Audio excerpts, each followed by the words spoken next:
우리 사도신경하심으로 주일 오후 예배를 하나님 앞에 드리겠습니다. 전능하사 천지를 만드신 하나님 아버지를 내가 믿사오며 그 외아들 우리 주 예수 그리스도를 믿사오니 이는 성령으로 잉태하사 동정녀 마리에게 나시고 본디오 빌라도에게 고난을 받으사 십자가에 못 박혀 죽으시고 장사한 지 사흘 만에 죽은 자 가운데서 다시 살아나시며 하늘에 오르사 전능하신 하나님 우편에 앉아 계시다가 저희로서 산자와 죽은 자를 심판하러 오시리라. 성령을 믿사오며 거룩한 공회와 성도가 서로 교통하는 것과 죄를 사하여 주시는 것과 몸이 다시 사는 것과 영원히 사는 것을 믿사옵나이다. 아멘.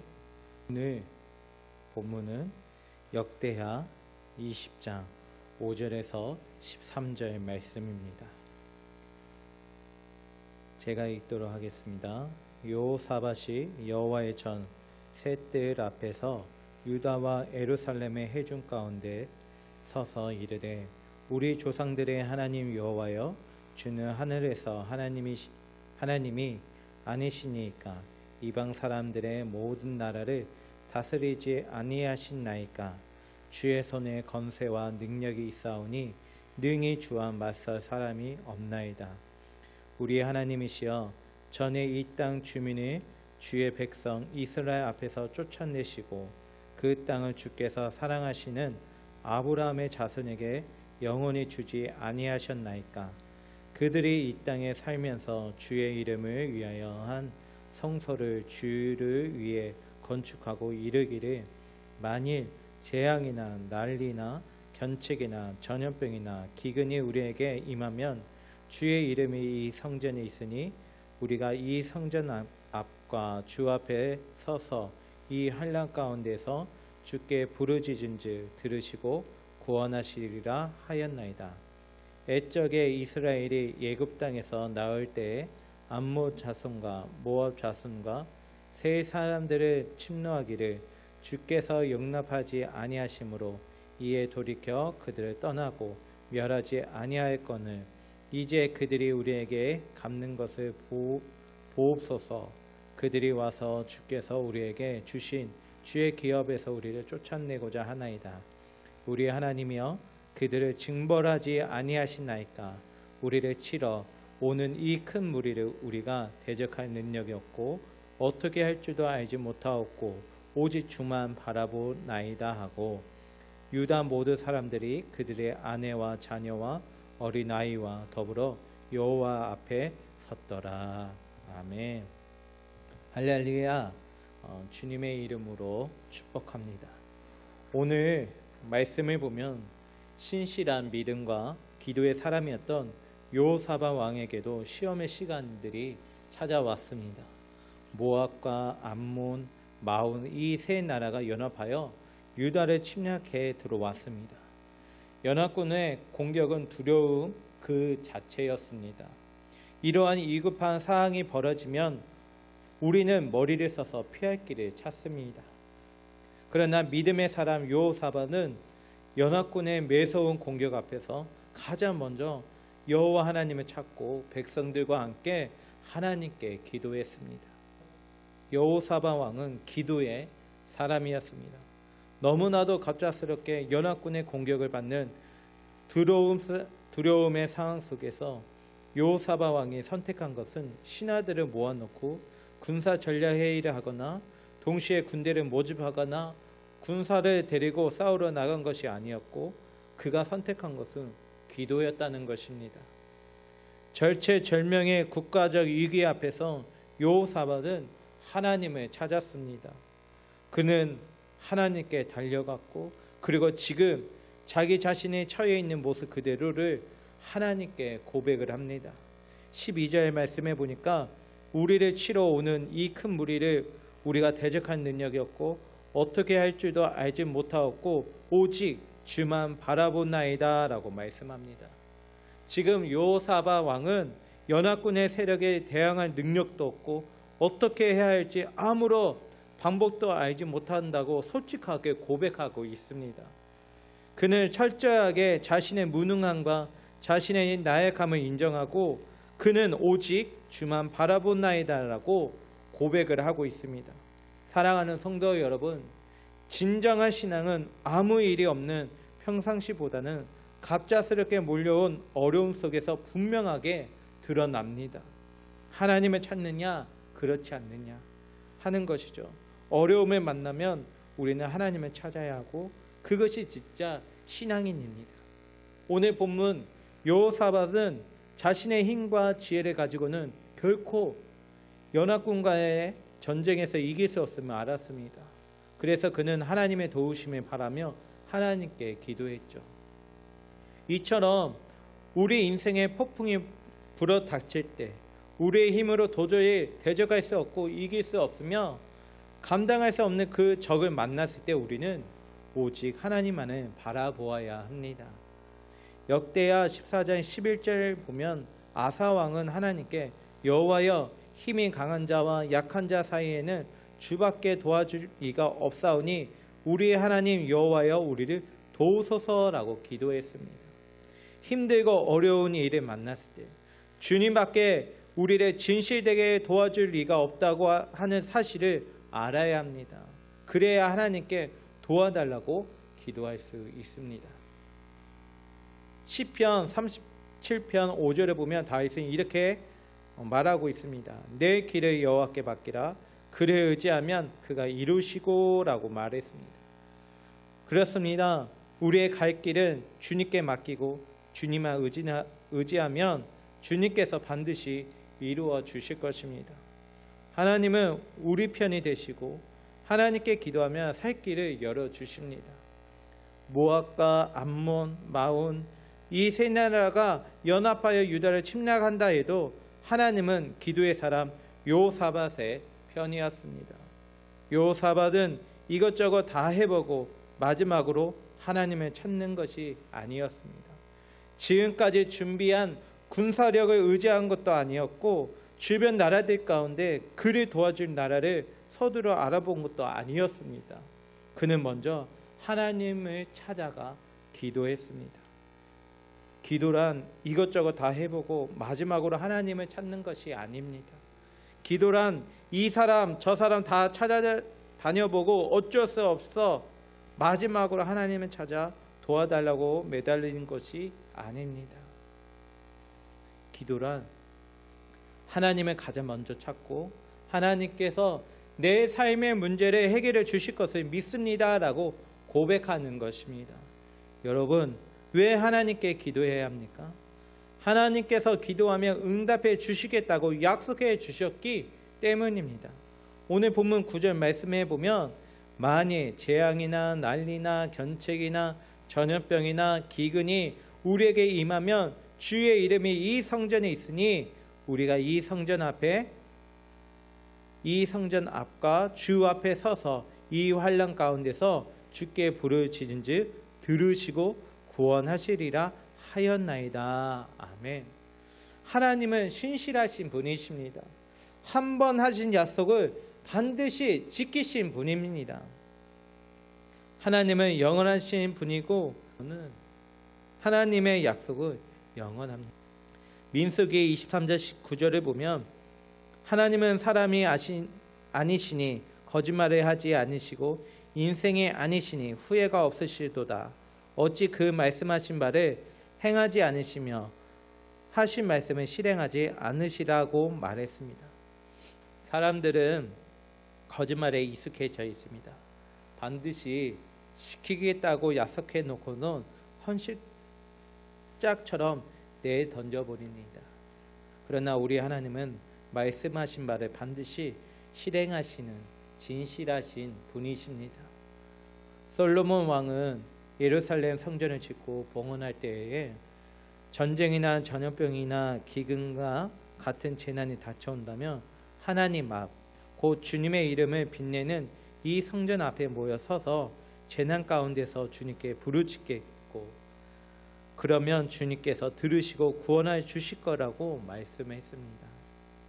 만약 전쟁이나 전염병이나 기근과 같은 재난이 우리에게 닥쳐온다면 우리는 어떻게 해야 합니까? 지금 코로나19 앞에서 우리는 무엇을 해야 하겠습니까? 주일 낮 예배뿐만 아니라 주일 오후 예배, 수요일 예배, 금요 기도회, 새벽 교회 등 모이기에 힘쓰던 교회가 지금 코로나19 앞에서 큰 어려움을 겪고 있죠. 여러분, 교회에 나와 예배 드리지 못하고 기도하지 못한다 할지라도 우리들이 있는 그 자리에서 언제든지 할 수 있는 것이 있다면 바로 하나님께 기도하는 것입니다. 온라인으로 하나님께 예배를 드릴 수 있다는 것, 이 모든 것이 하나님의 은혜입니다. 하나님의 은혜를 누릴 수 있게 마음껏 누려야 한다는 것이죠. 많은 사람들이 우리 인생을 가리켜 인생은 전쟁터이다 라고 말하지 않습니까? 고달픈 상황 속에서, 고달픈 세상에서 하루하루 숨쉬고 산다고 하는 것이 전쟁이라고 할 수 있을 것입니다. 고달픈 세상에서 하루하루 숨쉬고 산다고 한다는 것이 전쟁이라고 할 수 있을 것입니다. 너무나도 벅차고 힘겨운 전쟁일 경우 쉽게 포기해 버릴 수도 있을 것입니다. 하지만 우리는 이 전쟁에서 반드시 승리해야 하지 않겠습니까? 승리의 노래를 부르며 승리의 노라고 힘차게 소리 질러야 하지 않겠습니까? 그러기 위해서는 하나님을 찾아 도와달라고 간절하게 기도해야 합니다. 왜냐하면 하나님의 도움 없이는 이 전쟁에서 승리할 수 없기 때문입니다. 주님께서 15절의 말씀해 보니까 너희는 이 큰 무리로 말미암아 두려워하거나 놀라지 말라. 이 전쟁은 너희에게 속한 것이 아니요 하나님께 속한 것이니라고 말씀하셨습니다. 우리를 도와주실 분, 우리를 전쟁에서 이기게 하실 분은 오직 하나님 뿐이십니다. 사랑하는 성도 여러분, 지금 여호사밧 왕은 철두철미하게 준비되어진 왕이었습니다.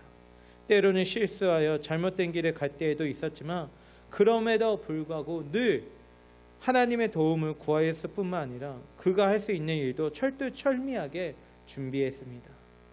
역대하 17장 10절에서 19절을 보면 연합군이 쳐들어오기 전에 여호사밧 왕은 무너진 성들을 튼튼하게 쌓고 군사들을 훈련시켰습니다. 그렇게 훈련시키는 군사들이 116만 명이나 되었습니다. 그 숫자는 결코 적은 숫자가 아니죠. 그럼에도 불구하고 세 나라가 연합하여 유다를 쳐들어왔을 때 그는 견고한 성읍들과 116만 명이나 되는 군사력을 의지하지 않고 하나님을 찾아 기도했다는 것입니다. 그렇습니다. 전쟁과 같은 어려운 일 만났을 때 우리에게 힘이 있느냐 없느냐, 준비했느냐 그렇지 않느냐야 그것이 중요한 것이 아니라 그 상황에서 하나님을 찾느냐 그렇지 않느냐 하는 것이 중요하다는 것입니다. 자신에게 있는 힘이든 재물이든 권력이든 그것을 의지할 수 있지만 그것이 반드시 승리를 우리에게 안겨줄 것이라는 보장은 없다는 것이죠. 왜냐하면 내가 가진 힘이나 재물이나 권력보다 더 큰 힘과 재물과 권력을 가진 이들이 있기 때문에, 또한 내가 가진 힘이나 재물이나 권력이 한순간에 사라질 수도 있기 때문이라는 것이죠. 사람들은 힘과 재물이 영원한 것이라고 생각하지만 그것은 영원하지가 않습니다.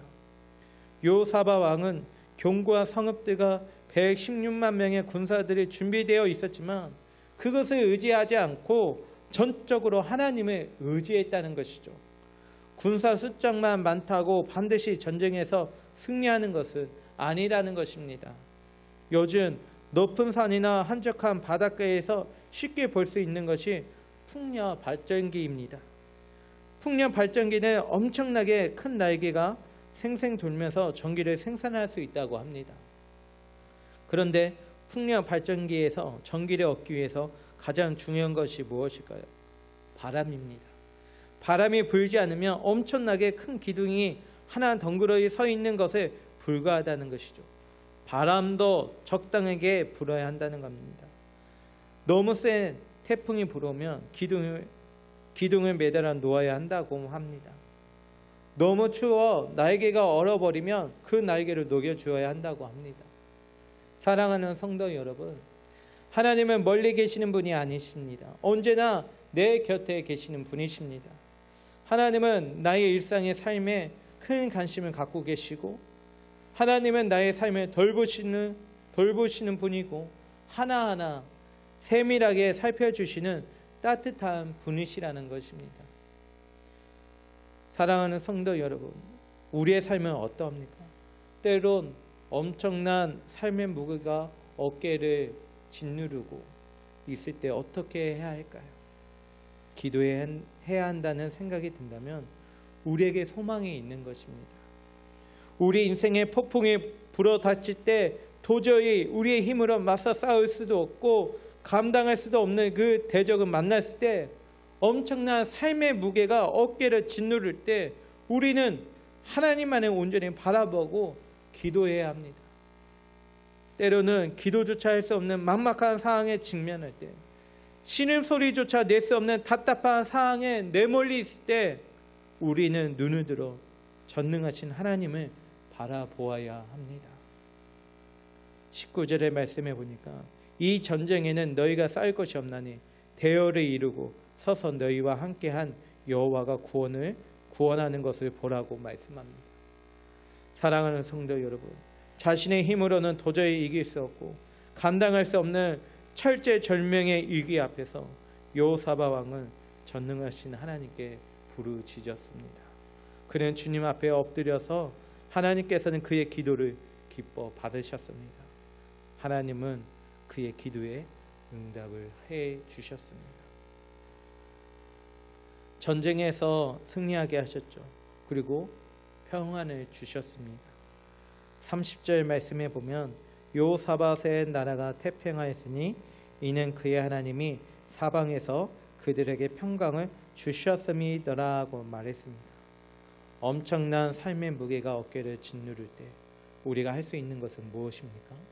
가장 확실하게 해결책이 있죠. 하나님 앞에 엎드려서 하나님께 도움을 청하는 것입니다. 기도는 최후의 방법이 아니라 최선의 방법입니다. 인생의 먹구름이 몰려올 때 가만히 있기보다는 우리가 할 수 있는 것을 해야 하지 않겠습니까? 끔찍한 삶의 상황들이 매정하게 공격해 올 때 우리는 그것들을 정복하는 방법은 고사하고 견뎌내는 법도 알지 못할 때가 있죠. 그 맹습의 유력은 언제나 우리의 능력을 압도하기 때문입니다. 그런 처지에 놓이게 되면 끔찍한 그 환경이 크게 보일 뿐만 아니라 우리의 허약함과 한계, 나약함과 무능력이 덩달아서 확대되어 보입니다. 그래서 그 문제에 짓눌려 자포자기해 버릴 수가 있습니다. 그럴 때일수록 우리는 폭풍 너머에 계시는 하나님께 시선을 집중하고 기도를 들으시고 응답하시는 하나님의 이름을 간절히 불러야 합니다. 힘들수록 하나님께로 가까이 나아가야 합니다. 지금 내게 일어나고 있는 모든 일들을 주님께 맡기고 오직 주만 바라보아야 합니다. 하나님의 약속을 붙들고 기도해야 합니다. 우리가 언제든지 할 수 있는 것은 기도죠. 이것이 하나님의 은혜요 축복이라는 것입니다. 사랑하는 성도 여러분, 우리에게 주어진 인생의 험난한 전쟁에서 승리할 수 있는 길은 오직 기도밖에 없습니다. 우리에게 힘이 있습니까? 믿을 만한 재물이나 권력이 있습니까? 우리는 아무것도 없습니다. 그러므로 우리는 하나님께 도와달라고 매달려야 합니다. 여호사밧은 하나님께 기도했습니다. 우리를 치러오는 이 큰 무리를 우리가 대적할 능력이 없고 어떻게 할지도 알지 못하고 오직 주만 바라보나이다. 우리는 오직 주만 바라보아야 합니다. 기도는 우리가 가진 것을 바라보는 것이 아니라 오직 주만 바라보는 것. 기도는 우리가 소유한 것을 의지하는 것이 아니라 오직 주만 의지하는 것. 기도는 우리에게 있는 것을 붙드는 것이 아니라 오직 주님의 말씀을 붙드는 것입니다. 사랑하는 성도 여러분, 앞으로 나가서 싸우지도 못하고 뒤로 물러설 수도 없는 이 절박한 상황을 만나게 되면 오직 주만 바라보나이다 라고 하나님께 기도할 수 있기를 바랍니다. 순간순간 우리가 당하는 어려움과 고난, 수많은 역경과 숱한 괴로움, 아득한 절벽 앞에서도 절망하지 말고 하나님을 찾아 오직 주만 바라본나이다 라고 기도할 때 어떠한 어려움과 어떤 고난이 우리에게 찾아올지라도 능히 이겨 나아갈 수 있는 저와 여러분들 되기 바랍니다. 사람의 힘으로 할 수 없는 것, 우리의 지혜로 해결할 수 없는 것, 만막하여 숨도 제대로 쉬지 못할 것 같은 그 절망 속에서도 우리는 하나님께 기도해야 하지 않습니까? 왜냐하면 언제든지 기도는 할 수 있기 때문입니다. 우리가 하나님께 기도하면 하나님은 우리에게 반드시 응답해 주시는 분이고, 하나님은 우리가 입을 열어 기도하기를 원하시고, 하나님은 우리의 기도에 응답하는 것을 기뻐하신다는 것. 사랑하는 성도 여러분, 어려운 일 만나게 될 때 요사밧처럼 오직 주만 바라보나이다 라고 하나님께 기도하십시오. 하나님께서 반드시 응답해 주실 것입니다. 하나님께 기도함으로 하나님의 놀라운 은혜와 축복을 받을 수 있기를 주님의 이름으로 축복합니다. 기도하겠습니다. 하나님 아버지, 감사합니다. 우리에게 크신 은혜를 베풀어 주시고 우리의 모든 형편을 아시는 주님, 우리를 도와주시옵소서. 어떻게 해야 할지 막막할 때 하나님을 찾아 엎드릴 수 있도록 하나님 도와주시옵소서. 그리고 우리의 삶 속에서 늘 붙들어 주시고 또 우리의 자녀들의 나아갈 길을 열어주시고 우리 비전교회를 회복시켜 주시옵소서. 예수님의 이름으로 기도드립나이다. 아멘. 하늘에 계신 우리 아버지여, 이름이 거룩히 여김을 받으시오며 나라가 임하시오며 뜻이 하늘에서 이루어진 것 같이 땅에서도 이루어지이다. 오늘 우리에게 이러한 양식을 주시었고 우리가 우리에게 죄 지은 자를 사하여 준 것 같이 우리 죄를 사하여 주시었고 우리를 시험에 들게 하지 마시었고 다만 악에서 구하시옵소서. 나라와 권세와 영광이 아버지께 영원히 있사옵나이다. 아멘.